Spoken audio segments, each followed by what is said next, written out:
English podcast. Luyện nghe tiếng Anh thụ động. Section 1. Good morning. Can I help you? Yes, I've just been accepted on a course at the university, and I'd like to try and arrange accommodation in the hall of residence. Yes, certainly. Please sit down. What I'll do is fill in a form with you to find out a little more about your preferences and so forth. Thank you. So, first of all, can I take your name? It's Anu Bhatt. Could you spell your name, please? Yes, ANUBHATT. Thanks. And could I ask your date of birth? The 31st of March, 1972. Thank you. And where are you from? India. Oh, right. And what will you be studying? I'm doing a course in nursing. Right, thank you. And how long would you want to stay in Hall, do you think? Well, it'll take 3 years, but I'd only like to stay in Hall for 2. I'd like to think about living outside for the 3rd year. Fine. And what did you have in mind for catering? Do you want to cook for yourself or have all your meals provided? That's full board. Is there something in between? Yes, you can just have evening meal provided, which is half board. That's what I'd prefer. Yes, a lot of students opt for that. Now, with that in mind, do you have any special diet, anything we should know about? Yes, I don't take red meat. No red meat. Now, thinking about the room itself, we have a number of options. You can have a single study bedroom, or you can have a shared one. These are both what we call simple rooms. The other alternative is to opt for a single bedsit, which actually has more space and better facilities. There's about £20 a week difference between them. Well, actually my grant is quite generous, and I think the bedsit sounds the best option. Lovely. I'll put you down for that, and we'll see what availability is like. Now, can I ask some other personal details which we like to have on record? Yes, of course. I wonder if you could let us know what your interests are. This might help us get a closer match for placing you in a particular hall. Well, I love the theatre. Right. And I enjoy sports, particularly badminton. Ah, that's worth knowing. Now, what we finish with on the form is really a list from you of what your priorities are in choosing a hall, and we'll do our best to take these into account. Well, the first thing is I'd prefer a hall where there are other mature students, if possible. Yes, we do have halls which tend to cater for slightly older students. And I'd prefer to be out of town. That's actually very good for you because we tend to have more vacancies in out-of-town halls. Lucky. Yes. Anything else? Well, I would like somewhere with a shared area, a TV room, for example, or something like that. It's a good way to socialise. It certainly is. That's it. Now, we just need a contact telephone number for you. Oh, sure, I'll just find it. It's 667549. Great. So we'll be in contact with you as soon as possible. Section 2. Hello, I'm delighted to welcome you to our Wildlife Club and very pleased that you're interested in the countryside and the plants and creatures of this area. I think you'll be surprised at the variety we have here, even though we're not far from London. I'll start by telling you about some of the parks and open spaces nearby. One very pleasant place is Halland Common. This has been public land for hundreds of years, and what you'll find interesting is that the River Ouse, which flows into the sea 80 kilometres away, has its source in the common. There's an information board about the plants and animals you can see here, and, by the way, the common is accessible 24 hours a day. Then there's Holt Island, which is noted for its great range of trees. In the past, willows were grown here commercially for basket making, and this ancient craft has recently been reintroduced.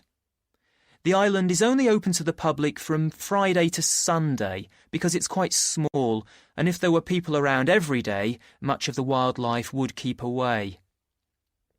From there, it's just a short walk across the bridge to Longfield Country Park. Longfield has a modern replica of a farm from over 2,000 years ago. Children's activities are often arranged there, like bread making and face painting. The park is only open during daylight hours, so bear that in mind if you decide to go there. Longfield Park has a programme of activities throughout the year, and to give you a sample, this is what's happening in the next few days. On Monday, you can learn about herbs and how they've been used over the centuries. You'll start with a tour of our herb garden, practice the technique of using them as colour dyes for cloth, and listen to an illustrated talk about their use in cooking and medicine. Then on Wednesday, you can join local experts to discover the variety of insects and birds that appear in the evening. We keep to a small number of people in the group, so if you want to go, you'll need to phone the park ranger a few days ahead. There's a small charge which you should pay when you turn up. I'm sure you're all keen to help with the practical task of looking after the park, so on Saturday you can join a working party.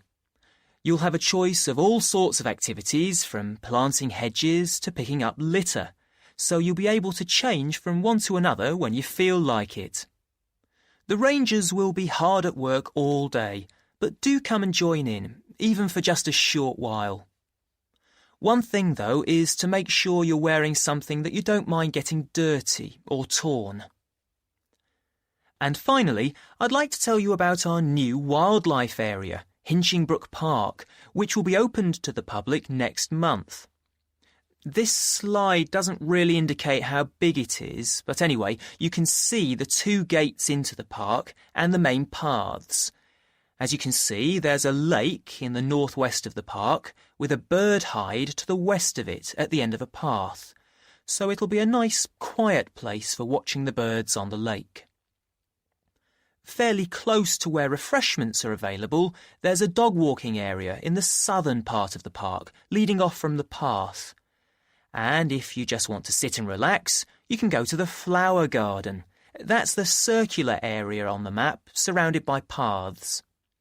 And finally, there's a wooded area in the western section of the park, between 2 paths. OK, that's enough from me, so let's get on and have a look.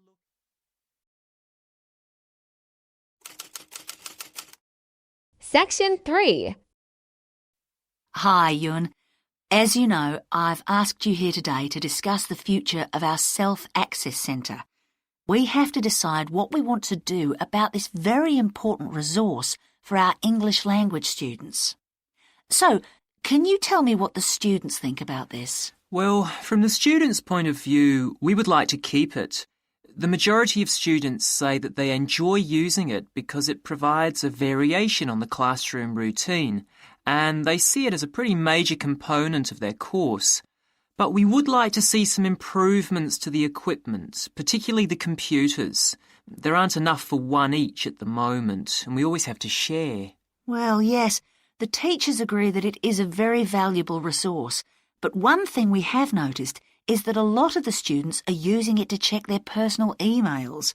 We don't want to stop you students using it, but we think the computers should be used as a learning resource, not for emails. Some of us also think that we could benefit a lot more by relocating the Self-Access Centre to the main university library building. How do you think the students would feel about that, Yun? Well, the library is big enough to incorporate the Self-Access Centre, but it wouldn't be like a class activity anymore. Our main worry would be not being able to go to a teacher for advice. I'm sure there would be plenty of things to do, but we really need teachers to help us choose the best activities. Well, there would still be a teacher present, and he or she would guide the activities of the students. We wouldn't just leave them to get on with it. Yes, but I think the students would be much happier keeping the existing setup. They really like going to the Self-Access Centre with their teacher and staying together as a group to do activities. If we could just improve the resources and facilities, I think it would be fine.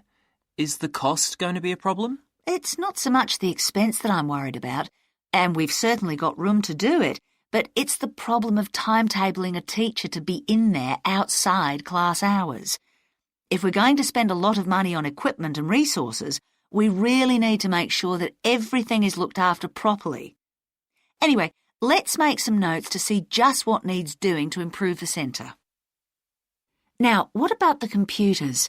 I think it might be a good idea to install some new models. They would take up a lot less room, and so that would increase the workspace for textbooks and so on. That would be great. It is a bit cramped in there at times. What about other resources? Do you have a list of things that the students would like to see improved? Yes, one of the comments that students frequently make is that they find it difficult to find materials that are appropriate for their level, especially reading resources. So I think we need to label them more clearly. Well, that's easy enough. We can get that organised very quickly. In fact, I think we should review all of the study resources as some of them are looking a bit out of date. Definitely. The CD section especially needs to be more current. I think we should get some of the ones that go with our latest course books and also make multiple copies. Good. Now, I was also thinking about some different materials that we haven't got in there at all. What do you think of the idea of introducing some workbooks? If we break them up into separate pages and laminate them, they'd be a great resource. The students could study the main course book in class and then do follow-up practice in the Self-Access Centre. That sounds good. OK, now finally we need to think about how the room is used.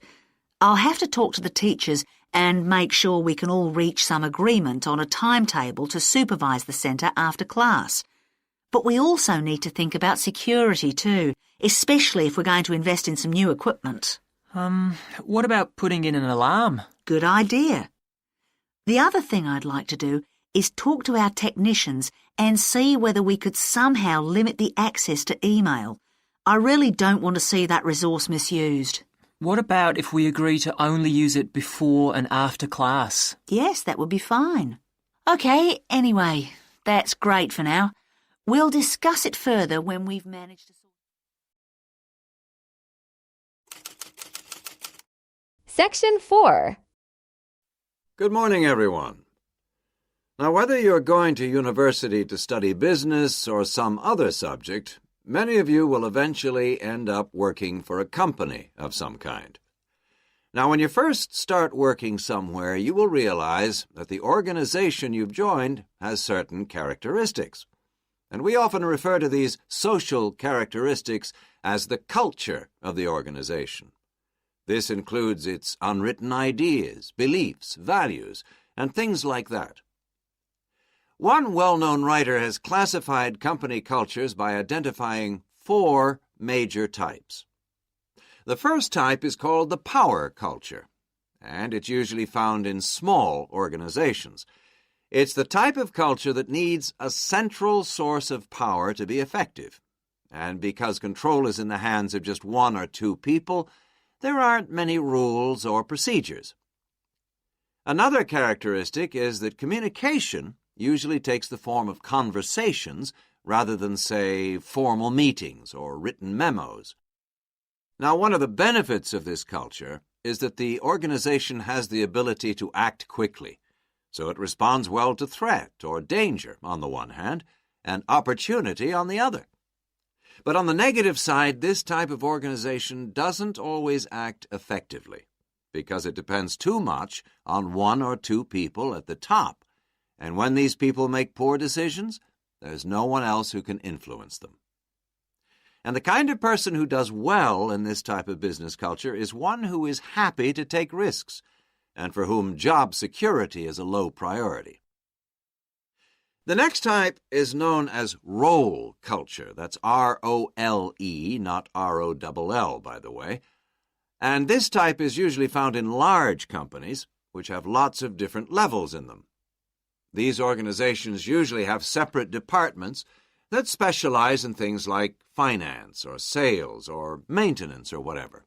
Each one is coordinated at the top by a small group of senior managers, and typically everyone's job is controlled by sets of rules and procedures. For example, there are specific job descriptions, rules for discipline, and so on. What are the benefits of this kind of culture? Well, firstly, because it's found in large organizations, its fixed costs, or overheads as they're known, are low in relation to its output or what it produces. In other words, it can achieve economies of scale. And secondly, it is particularly successful in business markets where technical expertise is important. On the other hand, this culture is often very slow to recognize the need for change, and even slower to react. What kind of person does this type of culture suit? Well, it suits employees who value security and who don't particularly want to have responsibility. Moving on now to task cultures. This type is found in organizations that are project-oriented. You usually find it where the market for the company's product is extremely competitive, or where the products themselves have a short lifespan. Usually, top management delegates the projects, the people, and other resources, and once these have been allocated, little day-to-day control is exercised from the top, because this would seem like breaking the rules. Now, one of the major benefits of this culture is that it's flexible, but it does have some major disadvantages too. For instance, it can't produce economies of scale or great depth of expertise. People who like working in groups or teams prefer this type of culture. And finally, the fourth category is called the person culture. This type is quite unusual. Thanks for watching.